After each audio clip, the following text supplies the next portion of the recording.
This channel does not promote any violent, harmful, or illegal activities. All content provided by this channel is meant for an educational purpose only. Top quality और consistent performance के लिए सिर्फ silver pump नाम याद रखना। জ্যাংড়া হাতিয়ারা 2 নম্বর গ্রাম পঞ্চায়েতের অধীনে একটি খেলার মাঠ রয়েছে। এই খেলার মাঠটা একটু দেখাবার চেষ্টা করি। এই মাঠটি রয়েছে যেটি কিন্তু পঞ্চায়েত প্রধান অর্থাৎ জ্যাংড়া হাতিয়ারা 2 নম্বর গ্রাম পঞ্চায়েত প্রধান বেশ কিছু বহিরাগত নিয়ে এসেছিলেন এই মাঠটি ঘেরাও দেওয়ার জন্য এবং তারপরেই দেখো স্থানীয় মানুষজন কিন্তু এই যে পঞ্চায়েত প্রধান আছে তাদেরকে কিন্তু ঘিরে ধরে এবং তারা বিক্ষোভ দেখাতে শুরু করে।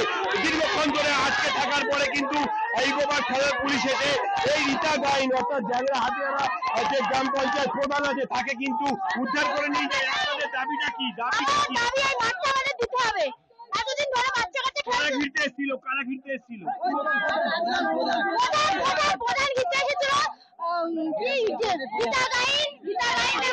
আপনারা বাধা দিয়েছেন?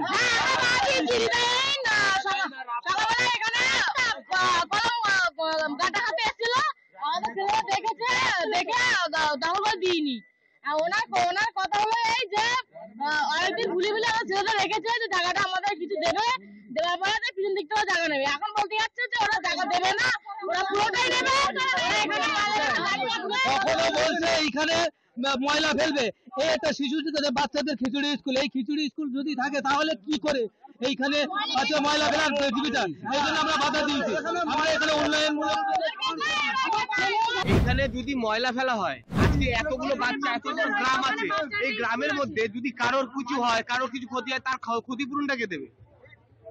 তার ক্ষতিপূরণটাকে দেবে? আজকে যদি ধরুন দুজন এখানে মারা যায় যদি এই ময়লা ফেলার জন্য, তার ক্ষতিপূরণটাকে দেবে? এইটা হলো। দ্বিতীয়, ওনার ইচ্ছের মতন এইখানকার পাড়ার বসবাসীরা পুজোটা কি অন্য পাড়ায় কে করবে? সারা বছর দুটো পুজো করা হয়, এত বছর ধরে দুটো পুজো করছে, এখানে দ্বিতীয় অন্য পুজো করবে, এরকম তো হয় না। এইটা সকালবেলা কি করতে এসেছিলেন? রীতা গাইন বহিরাগতদের নিয়ে এসেছেন। সকালবেলা আমাদের এখান থেকে 2000 সালে আমাদের এই মাঠটা পুরো মাঠ ছিল না, পুকুর ছিল, জলাভূমি ছিল। জলাভূমি থাকার পরে আমাদের এই টোটাল পাড়ার মধ্যে একটা মাঠ নেই। টোটাল পাড়ার মধ্যে একটা মাঠ নেই। না মাঠ থাকার কারণে এখানে আমরা অল্প অল্প করে বাঁশের চার দিয়ে আমরা 2000 সাল থেকে মিনিমাম আমরা পুজো করি। পুজো করার পরে আমাদের এখানে একটা যজ্ঞ হয়, সেই যজ্ঞের খাওয়া দাওয়া আমরা এখানে দিই। তো উনি আগে যে প্রধান ছিল শিবু গাইন, আর কি করতে এসেছিলেন রীতা গাইন? উনি করতে এসছে এখানে আমাদের সাথে আগে ডেকে আলোচনা না করে, আগেও আমাদের ডেকেছে, বলেছিল তোমাদের সাথে কথা বলবো। তারপরেও আজকে আমরা কেউ না থাকা সত্ত্বেও এখানে এসে উনি লোক লাগিয়ে গাটা ঘুরছে।